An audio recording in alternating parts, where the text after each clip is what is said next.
अनविति सुनने वाले सारे श्रोताओं को मेरा नमस्कार। कार्यक्रम है क से किताब और बातचीत हो रही है नामवर सिंह की प्रसिद्ध रचना कहानी नई कहानी पर।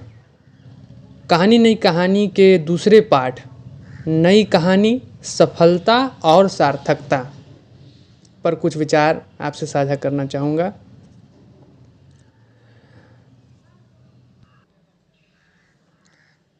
पाठ की शुरुआत में नामवर सिंह ये कह रहे हैं कि कहानी की जो मूल समस्या है उसको पढ़ने की और उसको समझने की जो मूल समस्या है वो ये है कि कहानी पढ़ी तो जाती है मनोरंजन की तरह, लेकिन उसकी आलोचना हमेशा एक शिल्प की तरह होती है।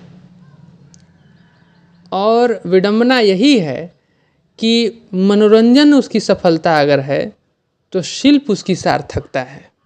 कहानी कितनी सार्थक है इसका अंदाज़ा लोग उसके शिल्प से लगाते हैं।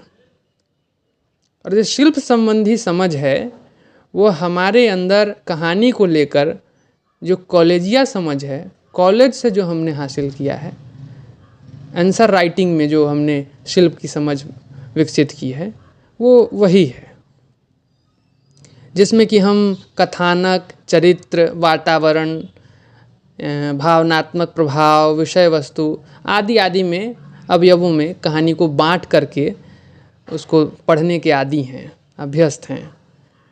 और परिणाम ये होता है कि हम किसी भी कहानी को उठाते हैं तो उसमें हम मूलतः इन्हीं चीज़ों को खोजते हैं और प्रधानता देखते हैं कि कहानी चरित्र प्रधान है या कथानक प्रधान है या भाव प्रधान है या वातावरण प्रधान है। इसके हम अभ्यस्त हो गए हैं और परिणाम हुआ कि जो नई कहानी है उस नई कहानी को भी लेकर लोगों ने यही टटोलना शुरू किया कि कहानी में जो ये पारिभाषिक संज्ञाएं हैं, जो ये परिभाषाएं हैं, उसके आधार पर क्या है, जबकि नई कहानी में देने को बहुत कुछ है। जीवन सत्य और भावबोध इस कहानी नई कहानी में सबसे महत्वपूर्ण है। तो उनकी बजाय आलोचकों ने भी और जागरूक पाठकों ने भी यही देखना शुरू कर दिया। तो एक जो शिल्प संबंधी जो अवधारणा है उस पर विचार करते हुए नामवर सिंह ये दिखलाते हैं। और जो ये मानक जो है, ये मानदंड जो है जिनके आधार पर कहानी को मापा जाता है, वो मानदंड में अद्यतनता इसलिए नहीं आ सकी है, वो इसलिए अपडेट नहीं हो सका है क्योंकि जब भी हम साहित्य के मानक या मानदंड तैयार करते हैं, जो साहित्यिक मान तैयार करते हैं, प्रतिमान तैयार करते हैं, तो आलोचकों की दृष्टि में पाया जाता है कि कविता केंद्र में रहता है और उसको केंद्र में रख करके आलोचकों ने जो मानदंड है वो तैयार किए हैं। तो कहानी को वो इस लायक मानते नहीं हैं, इतना महान मानते नहीं हैं कि उसको लेकर के बात की जाए। रामविलास शर्मा ने प्रेमचंद की इतनी सफल कहानियों के बावजूद भी प्रेमचंद की पूरी महानता का आधार उनके उपन्यासों को बताया है। तो जो कहानीकार हैं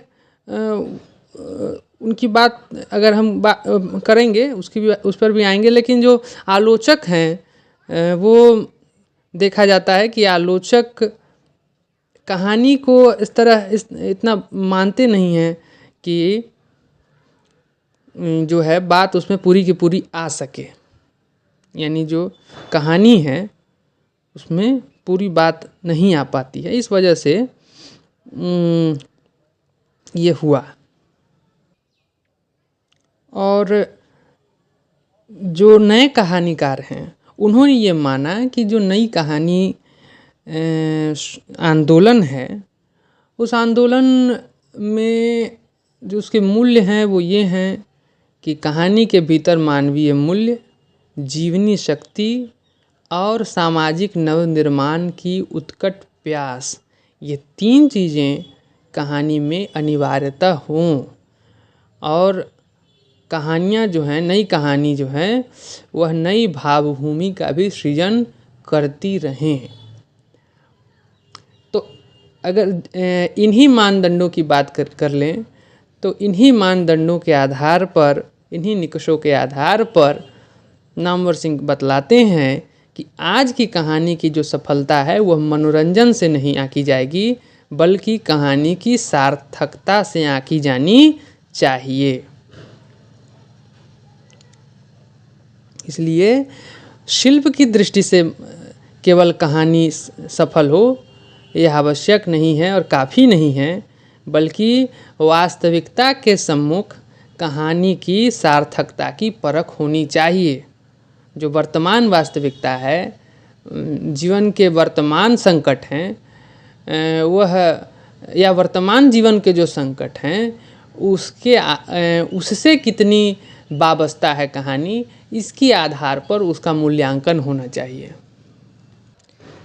लेकिन नए कहानीकारों ने, जिन्होंने खुद ये नारा दिया कि नए भाव सत्य के अनुसार नए कहानी शिल्प, इसका नारा दिया, उन्होंने खुद ने ये जो छोटे छोटे विभक्त धारणाएं कहानी की हैं, जिसमें वातावरण और पात्र, चरित्र, व्यक्ति और आदि आदि ये जो चीज़ें हैं, इसके इन एकल तत्वों के आधार पर कहानी लिखने की कोशिश की, जिसमें केवल कहानी में वातावरण की प्रशंसा की जा रही है, तो कहीं केवल एक व्यक्ति के आधार पर कहानी लिखी जा रही है, रेखाचित्र के आधार पर लिखी जा रही है, एक विचार के आधार पर लिखी जा रही है, यानी आद्यांत देखा जाए तो रोचक व्यंगों के आधार पर केवल विचार ही हैं। तो इस तरीके के भी जो कहानी है उसकी भी आलोचना नामवर सिंह करते हैं, उसकी भी यानी निंदा करते हैं, और एक तरह से अज्ञे का उदाहरण देते हैं कि अज्ञे की कहानी कलाकार की मुक्ति, देवी सिंह और अमृत राय जी की जो कहानी है नंगा आदमी नंगा जख्म, ये जो हैं इसके कुछ उदाहरण हो सकते हैं। यानी फार्मूले के आधार पर कहानी लिखने की जो प्रवृत्ति है वो इनमें दिखती है, तो इसकी भी आलोचना वो करते हुए दिखते हैं।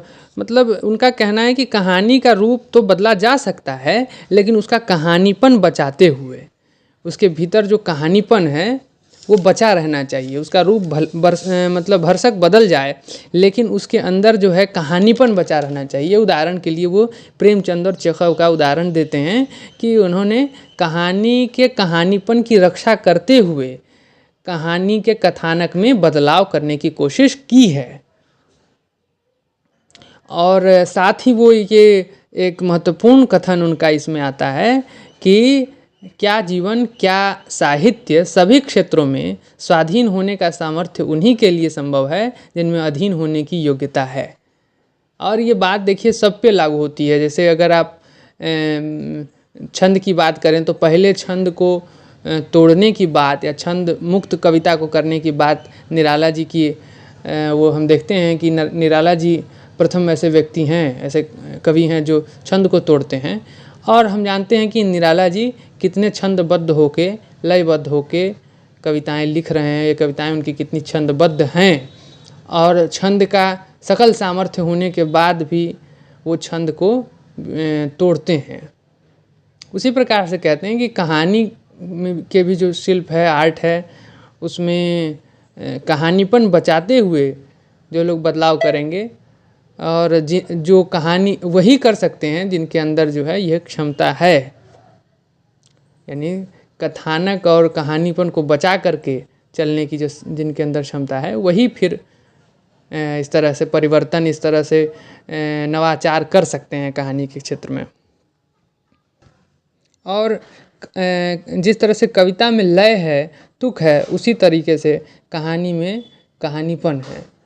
तो जो लय है वो एक कविता चाहे कितनी बदल जाए, उसका फॉर्म जो है कविता का जो है वो रूप भले उसका कुछ कुछ बदलता रहे, लेकिन कविता में जो प्रधान चीज़ है लय है, वह उसमें अंतर्गुम्फित होता है, अनुस्यूत होता है, और वो उसमें से कविता में से अलग नहीं किया जा सकता। अगर कविता से लय को अलग कर दिया जाएगा तो जाहिर तौर पर कविता गद्य अधिक हो जाएगी, और उसमें यानी कविता के जो गुण हैं वो खत्म होते नजर आएंगे। हम देखते हैं कि नई कविता लिखने वाले बड़े कवि जितने भी हैं, मुक्तिबोध की भी बात कर सकते हैं, तो उनमें एक लय, लोग ये कहते हैं लय की कमी बहुत लोगों को नज़र आती है, लेकिन हम देखते हैं कि नहीं, लय भी उनकी कविता में अंतर लय है। एक कविता में अंतर गीतात्मकता है। एक गीत तो है, ऊपर ऊपर से दिखता नहीं है, लय ऊपर ऊपर से नहीं दिखता है, लेकिन अंदर में एक लय है, एक ध्वन्यात्मकता है। और कहानीपन की रक्षा के बारे में बताते हैं कि अगर कहानीपन की रक्षा की बात की जाए तो रचनाकार कमलेश्वर की कहानी राजा निर्बंसिया इस दृष्टि से बेहद महत्वपूर्ण है। और खुद कहानीकार कमलेश्वर ये कहते हैं कि आज की कहानियों की जो परख है, आज की कहानियों का जो अध्ययन है, वो केवल और केवल स्वदेश्यता के आधार पर की जानी चाहिए, और इसी स्वदेश्यता को नामवर सिंह सार्थकता कहना पसंद करते हैं। और जो दूसरी महत्वपूर्ण बात इस पाठ में है कहानी के संबंध में, वो ये है कि कुछ लोग इसलिए कहानी को अक्षम मानते हैं, जीवन की बड़ी बात कहानी में नहीं कही जा सकती, वो इसलिए मानते हैं क्योंकि कहानी जीवन के एक टुकड़े को लेकर के चलती है, और इस कारण से कहानी जीवन के किसी बड़े पहलू पर विचार नहीं रख सकती, जीवन के बड़े पहलू पर कहानी द्वारा बात नहीं की जा सकती। लेकिन ये ज़रूर है कि कहानी एक टुकड़े को लेकर के चलती है, लेकिन उस टुकड़े में जो अंतर्निहित अंतर्विरोध होता है, द्वंद्व होता है, संक्रांति होती है, क्राइसिस, उसको पकड़ने की कोशिश उस टुकड़े में उसमें की जाती है। और जो ये खंडगत अंतर्विरोध है, खंड में बात की जा रही है, और उस खंड में जो अंतर्विरोध है वो जीवन के एक बृहत्तर अंतर्विरोध का पहलू का आभास देता है। और इसलिए ये मानना गलत है कि कहानी में कोई बड़ी बात नहीं कही जा सकती। और जो ये अंतर्विरोध है, जो कहानी के अंदर एक खंडगत अंतर्विरोध होता है, वो अंतर्विरोध कहानी में कथानक में एक नाटकीय मोड़ देने का काम करता है। और साथ ही कभी कभी जो पात्र हैं उस पात्र का, उस चरित्र का विषय वस्तु के साथ संघर्ष भी दिखलाता है। यानी कहानी का जो ये अंतर्विरोध है, वो अंतर्विरोध कई बार कहानी के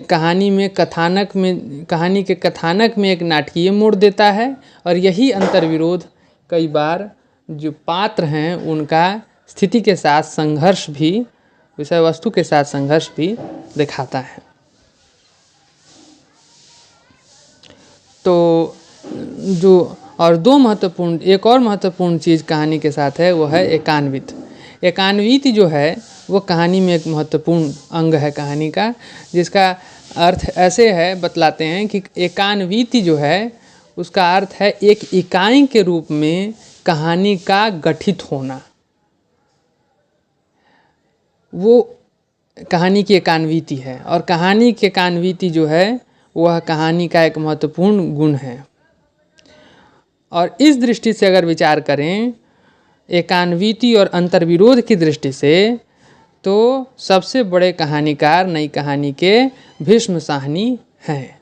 ये नई कहानीकारों में भीष्म साहनी एक ऐसे रचनाकार हैं जिनमें एकान्विति और अंतर्विरोध दोनों का सर्वोत्तम सामंजस्य हमें नज़र आता है, और इस दृष्टि से वे सबसे सफल कहानीकार कहे जाएंगे।